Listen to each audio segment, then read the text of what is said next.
বন্ধুরা, রান্নাবাড়িতে সবাইকে স্বাগত। আজকে আমার আম্মু রান্না করবে শীতের সবজি দিয়ে মাছের ঝোল। তো শীতের সবজি দিয়ে মাছের ঝোল রান্না করার জন্য প্রথমে আমাদের মাছগুলোকে হলুদ এবং লবণ দিয়ে ভালো করে মেখে নিতে হবে। তারপর ফুটন্ত সয়াবিন তেলে মাছগুলোকে ছেড়ে উল্টে পাল্টে ভেজে নিতে হবে। এভাবে লাল লাল করে আপনারা ভেজে নেবেন। তারপর আপনারা কড়াইয়ের মধ্যে সয়াবিন তেল দিয়ে দিবেন। দিয়ে আমার আম্মু এখানে কিছু পেঁয়াজ কুচি দিয়ে দিল। তারপর ভালো করে এটিকে একটু নাড়ানাড়ি করলো যাতে তলায় লেগে না যায়।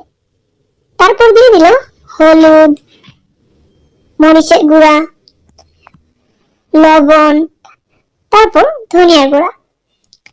এই সবগুলো হলো গুঁড়া মশলা। এইগুলা রান্নায় সবসময় ইউজ করতে হয়। এগুলো সবটি দিয়ে ভালো করে একটু পানি দিয়ে নাড়তে হবে, ভালো করে কষিয়ে নিতে হবে এই মশলাগুলোকে। আপনার পরিমাণ মতো আপনারা পানি দিয়ে দেবেন। পানি দিয়ে একটু ভালো করে কষিয়ে নেবেন। আমার আম্মু এটিকে ভালো করে কষিয়ে নিচ্ছে। তারপর আমরা একটি ঢাকনা দিয়ে এটিকে ঢেকে দেব। ঢাকনা উঠিয়ে আবার কিছুক্ষণ কষিয়ে নিচ্ছে আমার আম্মু।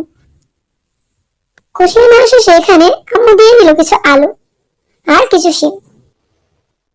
তারপর এটিকে ভালো করে নাড়তে লাগলো, একদম কষিয়ে নিতে হবে।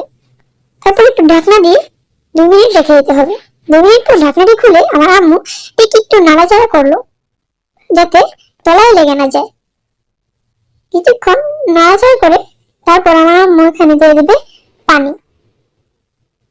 এখানে হালকা পানি বের হয়ে এসেছে। তারপর এ পর্যায়ে দিয়ে দিতে হবে টমেটো। টমেটো শীতের সবজি, তাই এটি না দিলে শীতের সবজি মজাই হয় না। তারপর এটিকে ভালো করে আমরা নাড়িয়ে নেব। একদম ভালো করে কষিয়ে নিতে হবে যাতে সবজির ভিতরে মশলা ঢুকে যায়। অনেকক্ষণ নাড়ানোর পর এ পর্যায়ে আমাদের এটিকে ঢাকনা দিয়ে ঢেকে দিতে হবে। এভাবে আস্তে আস্তে এটি সিদ্ধ হবে। এই তারপরে দিয়ে দেবো এটার উপরে ভেজে রাখা মাছগুলো। মাছগুলো ভাজলে এটি অথেন্টিক একটি ফ্লেভার আসে এবং ঘ্রাণ আসে, আর এটি স্বাদ দ্বিগুণ হয়ে যায়। তাই আপনারাও এই টিপসটি ফলো করবেন। মাছগুলো রান্নার আগে ভালো করে ভেজে নেবেন। এরপর যে আম্মু একটু ঝোল দিয়ে দেবে।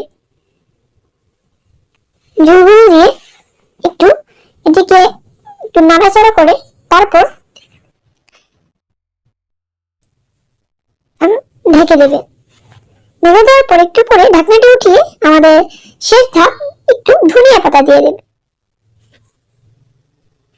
এই তো তৈরি আমাদের মজাদার শীতের সবজি।